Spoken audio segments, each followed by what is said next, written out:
Hello friends, அஸ்ஸலாமு அலைக்கும். எல்லாரும் எப்படி இருக்கீங்க? நான் ரொம்ப நல்லா இருக்கேன், அல்ஹம்துலில்லாஹ். இன்றைக்கி நம்ம ரெட் கலர் ராஜ்மா கிரேவி தான் பண்ண போகிறோம் ஃப்ரெண்ட்ஸ்.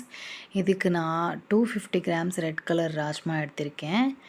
இது ஒரு 2-3 டைம்ஸ் வாஷ் பண்ணிவிட்டு 2 or 3 டைம்ஸ் வாஷ் பண்ணிக்கலாம். வாஷ் பண்ணிக்கிட்டு ஒரு 2 ஹவர்ஸ்க்கு ஊற வச்சுக்கோங்க. நான் ஈவினிங் டைம் பண்ண போகிறேன்னு சொல்லிவிட்டு நான் கொஞ்சம் ஹெவி டைம் தான் ஊற வச்சுட்டேன். நீங்கள் 2 ஹவர்ஸ் ஊற வச்சுக்கோங்க போதும். அதனால் ரெட் கலர் கொஞ்சம் ரெட்டாக மாறிச்சு. எக்ஸ்ட்ரா டைம் ஊற வைக்க வேண்டாம். அப்புறம் இது குக்கரில் போட்டு 3 விசிலுக்கு எடுத்துக்கோங்க. இதில் ஒரு 1/2 டேபிள் ஸ்பூன் சால்ட் ஆட் பண்ணிக்கோங்க ஃப்ரெண்ட்ஸ், இந்த ராஜ்மாவில்.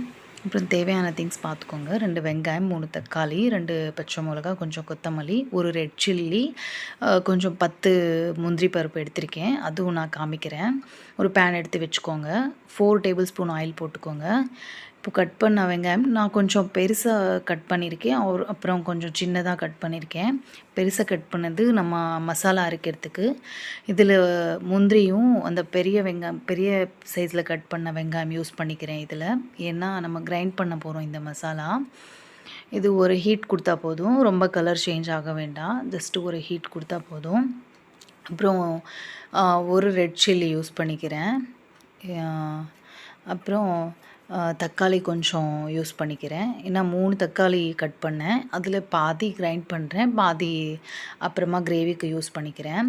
இது கொஞ்சம் ஹீட் ஆறின அப்புறமா மிக்ஸி ஜாரில் போட்டு கிரைண்ட் பண்ணிக்கோங்க ஸ்மூத்தாக. சேம் அதே கடாயில் ஒரு 4 டேபிள் ஸ்பூன் ஆயில் போட்டுக்கோங்க ஃப்ரெண்ட்ஸ். இது ஹீட்டாக தான் இருக்கும். அதுலேயே நம்ம கட் பண்ண பேலன்ஸ் வெங்காயம் சின்னதாக கட் பண்ணி வச்சுருக்கேன்ல, அது இதிலே போட்டு நல்லா மிக்ஸ் பண்ணிக்கோங்க. இதுவும் ரொம்ப கலர் சேஞ்ச் ஆக வேண்டாம், ஜஸ்ட்டு ஒரு ஹீட் கொடுத்தா போதும். கொஞ்சம் மிக்ஸ் ஆயிடுச்சுன்னா அப்புறமா 1 டேபிள் ஸ்பூனு இஞ்சி பூண்டு பேஸ்ட் போட்டு மிக்ஸ் பண்ணிவிடுங்க.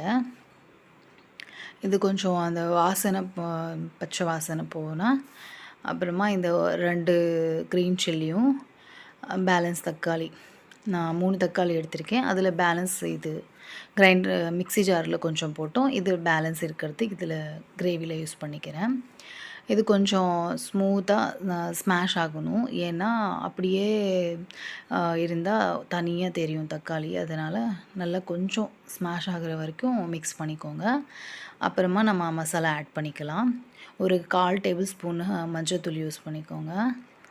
அப்புறம் ஒரு ஃபுல் டேபிள் ஸ்பூனு கோரியண்டர் தனியா பவுடர், ஒரு 1/4 டேபிள் ஸ்பூனு கரம் மசாலா போட்டு நல்லா மிக்ஸ் பண்ணிவிடுங்க. இதுவும் அந்த ஸ்மெல் போகிற வரைக்கும் தான் கொஞ்சம் மிக்ஸ் பண்ணிவிட்டு நம்ம கிரைண்ட் பண்ணி வச்சுருக்கோம்ல இந்த மசாலா, இதுவும் ஆட் பண்ணிடலாம். நல்லா ஸ்மூத்தாக கிரைண்டாக இருக்குது, இதில் போட்டு நம்ம ஆட் பண்ணிவிட்டு நல்லா மிக்ஸ் பண்ணிக்கோங்க. நல்லா திக்காக இருக்குது சொல்லிவிட்டு நான் அதில் இந்த கிரைண்ட் பண்ண ஜார்லேயே கொஞ்சம் தண்ணி போட்டு மிக்ஸ் பண்ணிட்டேன். இது நல்லா திக்காக இருக்குது, இன்னும் கொஞ்சம் தண்ணி ஆட் பண்ணிக்கலாம். அதனால் நான் உடனே போடலை ஃப்ரெண்ட்ஸ் தண்ணி, கொஞ்சம் ஒரு 2 மினிட்ஸ்க்கு அப்புறமா தான் தண்ணி அதில் மிக்ஸி ஜாரில் போட்டு அரைச்சினா மிக்ஸி ஜாரில் போட்டு இப்போ மிக்ஸ் பண்ண போகிறேன். கொஞ்சம் பாருங்கள், நல்லா திக்காக தான் இருக்கும், இப்போவும் நல்லாயிருக்கு. அப்புறமா ஒரு 1/4 டேபிள் ஸ்பூனு சால்ட் எடுத்துக்கிறேன், ஏன்னா 1/2 டேபிள் ஸ்பூனு குக்கரில் போட்டு விசில் அடிச்சிட்டோம் ராஜ்மாவில் போட்டு. அப்புறமா இப்போ யூஸ் பண்ணது 1/4 டேபிள் ஸ்பூன் சால்ட்டு. நல்லா மிக்ஸ் பண்ண அப்புறமா ஒரு 10 மினிட்ஸ்க்கு க்ளோஸ் பண்ணி லிட்டு க்ளோஸ் பண்ணிவிட்டு விட்டுடுங்க. இது மீடியம் ஃப்ளேமில் வச்சுக்கோங்க.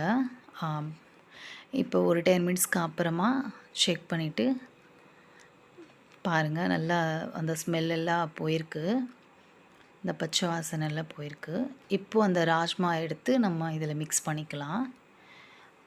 அதுவும் ரொம்ப ஹார்டாக இருக்கக்கூடாது, ரொம்ப சாஃப்டாக இருக்கக்கூடாது, நல்லா சாப்பிட்ட மாதிரி ஒரு விதமான சாப்பிட்ட விதத்தில் இருக்கணும். அந்த மாதிரி பார்த்து விசில் அடிச்சுக்கோங்க.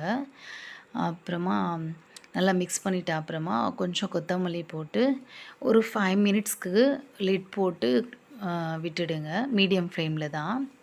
அதுக்கப்புறமா பாருங்கள், நம்ம ராஜ்மா ரெடி ஆயிடுச்சு ஃப்ரெண்ட்ஸ்.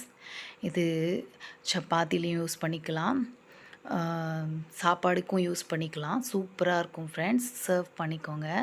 சூப்பராக இருக்கும். நீங்களும் ட்ரை பண்ணி பாருங்கள். இன்ஷா அல்லாஹ் நெக்ஸ்ட் வீடியோவில் பார்க்கலாம் ஃப்ரெண்ட்ஸ். அஸ்ஸலாமு அலைக்கும்.